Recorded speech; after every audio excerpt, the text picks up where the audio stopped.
Catherine Betti-Bizou, bonjour. Bonjour Eric. On se voit souvent et cette fois-ci on va parler de forme scolaire. Vous en avez déjà parlé, hein, bien entendu, Oui. avec Claude aussi, il me semble. Forme scolaire et numérique. Donc d'abord on va rappeler un petit peu le contexte de ce qu'on appelle forme scolaire. Jusqu'où ça va? Alors, j'ai, comme vous le savez peut-être, travaillé pendant 1 an et demi sur les pédagogies actives liées à l'arrivée du numérique dans les classes, dans les écoles. Et le titre du rapport que j'ai rendu au ministre au printemps dernier, j'ai choisi comme titre « Repenser la forme scolaire à l'heure du numérique ». Cette idée, elle m'est venue du fait que c'est vraiment un sujet auquel on aboutit toujours quand on va dans les classes, rencontrer les enseignants, on parle avec eux de leur pratique avec le numérique, de l'évolution de leur travail, de l'évolution de leur pédagogie. On arrive presque toujours à ce sujet. Il faut que je réorganise l'ensemble de mon enseignement. Pas simplement ma relation aux élèves, pas simplement l'aménagement de ma classe, mais que je repense de manière globale et systémique l'ensemble de mon enseignement. Et ça a un impact en particulier sur les espaces et les temps d'apprentissage, les rythmes, le type d'activité, l'organisation des activités. Voilà. On vit depuis des siècles, pas tout à fait depuis des siècles, mais depuis très longtemps, en tout cas au moins depuis le ratio Studio Room des Jésuites et puis surtout depuis Jean-Baptiste de La Salle, père de l'Institut des Frères, l'Institut des Frères chrétiens. On vit sur un modèle qui a été extrêmement codifié, normalisé, avec des règles qui étaient décrites depuis 1670, donc depuis non seulement la manière d'apprendre des élèves, l'accès au savoir, mais jusqu'aux outils, aux supports d'apprentissage, aux meubles, au mobilier, à l'aménagement en autobus de la classe, à l'architecture scolaire des bâtiments, à l'organisation des activités, des types d'exercices, les devoirs à la maison. Tout était déjà codifié dans ce modèle. Alors les frères des écoles chrétiennes, c'est très étonnant parce que c'est le choix qu'a fait l'école de la République, ce modèle-là. Alors ce modèle, il a coexisté avec d'autres modèles. Bon, c'est pas successif hein, dans l'histoire, mais le premier modèle, c'est quand même le préceptorat, la méthode individuelle d'enseignement, puis il y a eu cette méthode dite simultanée qui répondait à un besoin de massification hein, et de rationalisation de l'enseignement. Il y a aussi très vite, et il y a eu un énorme conflit, la première crise de l'école au 19e siècle, comme dit Christian Dick, ça a été la tension et la rivalité entre l'école mutuelle, le modèle mutuel d'enseignement, où les élèves sont organisés en petits groupes, où les grands enseignent aux petits, où le maître n'est là que comme chef d'orchestre pour former les moniteurs qui vont former les autres, où on travaille en coopération mutuelle, de manière plus horizontale, voilà.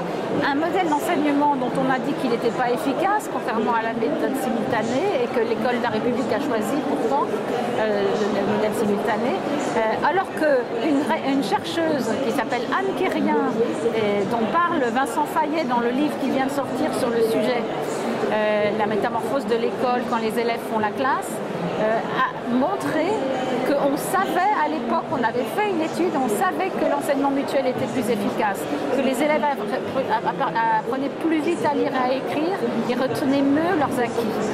Pourquoi on a fait le choix voilà, donc c'est le sujet, c'est ça la forme scolaire. Il y a une double problématique. C'est qu'est-ce qui explique la résistance de ce modèle, même aujourd'hui à l'heure du numérique, et aussi pourquoi faudrait-il la changer si elle convient, paraît-il, aux enseignants. Mais c'est parce que c'est un choix politique qui a été fait. C'est un choix presque idéologique. C'est qu'on a fait le choix, même la République a fait ce choix d'une école sur le modèle des écoles chrétiennes, c'est-à-dire d'une école uniforme, centralisée, où le maître, la parole vivifiante et magistrale du maître, arrive aux élèves qui l'écoutent en silence, assis à une place et sans bouger. Voilà. Donc le numérique, évidemment, on a envie de dire, le numérique va mettre tout ça à plat. Alors c'est pas faux, mais ça dépend de ce qu'on entend par numérique. J'ai montré ce matin dans ma conférence quelques photos où on voit en particulier cette photo de classe de Douaneau qui est très connue, ce petit garçon qui regarde en l'air et son petit copain qui ziote son travail pendant ce temps-là. Et sur cette photo, quelqu'un a remplacé le cahier par une tablette, l'ardoise par une tablette. Voilà, c'est ça. Est-ce que le numérique, est-ce que remplacer l'ardoise par une tablette, le tableau noir par le tableau blanc, voilà. Bon, ça change rien du tout, on le sait, c'est pas un scoop, on le sait. On sait donc que c'est une approche globale. Mais ce qu'on peut aussi voir, c'est que c'est très difficile de bouger parce que les murs sont là, parce que les meubles sont là, parce que les habitudes et la transmission des méthodes est très systématique et que voilà, on est à un moment où les pédagogies, la classe mutuelle, l'enseignement mutuel revient sur le devant de la scène. Mais en réalité, les enseignants n'abandonnent pas pour autant complètement le magistral. Et ce qui est en train de se passer, je pense qu'il faut éviter les caricatures qui opposent les deux modèles. Il faut les penser ensemble comme une nouvelle répartition des temps et des espaces, une nouvelle répartition des activités, où l'enseignant est le seul maître du jeu et peut, en fonction de ses objectifs qui doivent être explicites et en fonction des activités qu'il veut donc faire aux élèves, décide lui-même de ce qui est bon ou pas bon, de quel outil utiliser, quelle disposition de la classe organiser, voilà.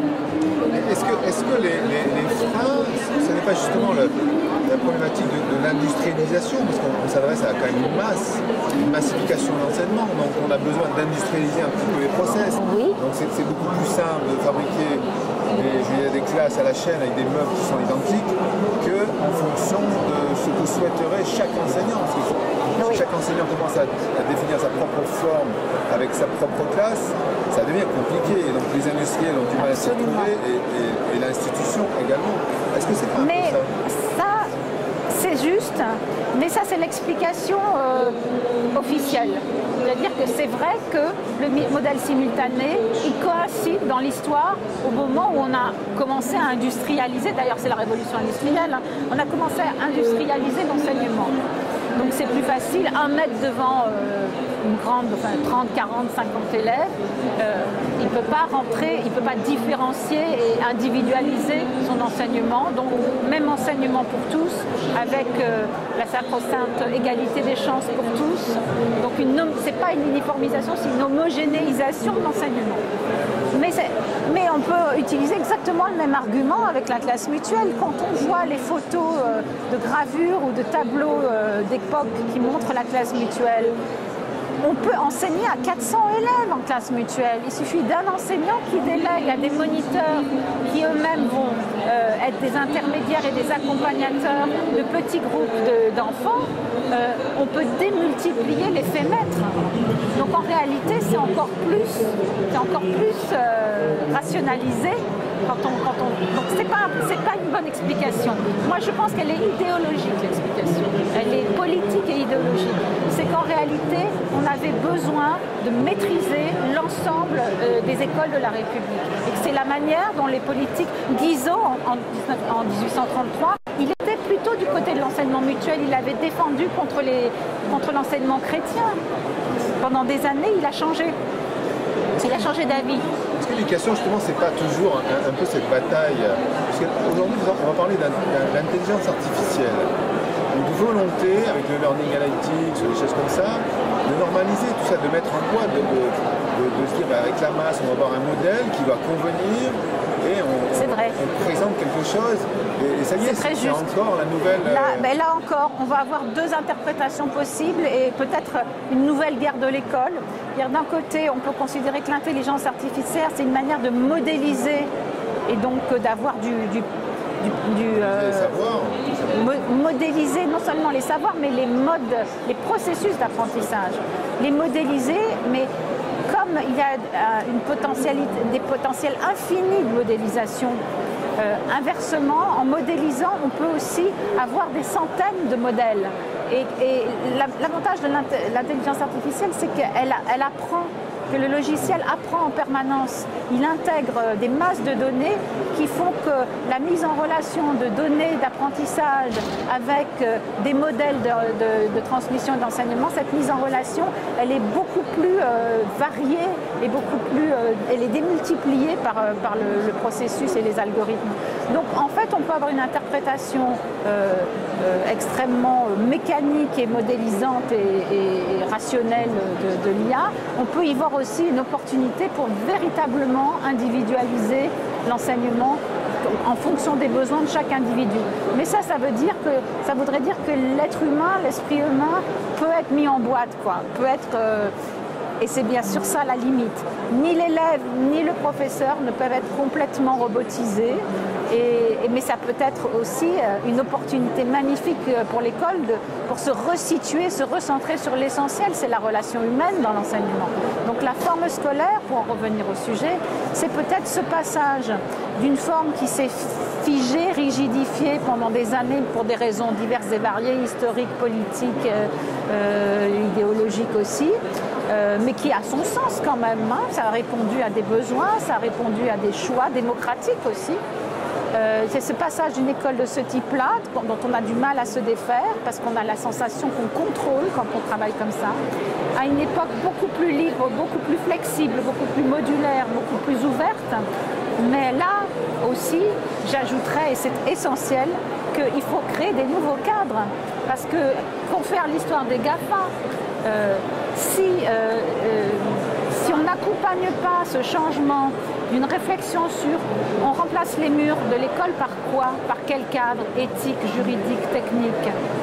Si on ne fait pas ça en même temps, et c'est pour ça que dans mon rapport j'ai bien insisté sur le fait que vous ne pouvez pas séparer les problématiques pédagogiques et les questions de liberté pédagogique, les questions d'infrastructure, de système d'information, de protection des données et surtout de compétences des élèves à développer à l'heure du numérique. Bien, si on ne pense pas tout ça ensemble, on a l'effet inverse de celui qui est attendu. Il n'y a pas de liberté sans contrainte. Les libertés ne s'exercent vraiment quand les cadres sont clairs, explicites et transparents. Et c'est la nouvelle étape à franchir pour l'école. Voilà.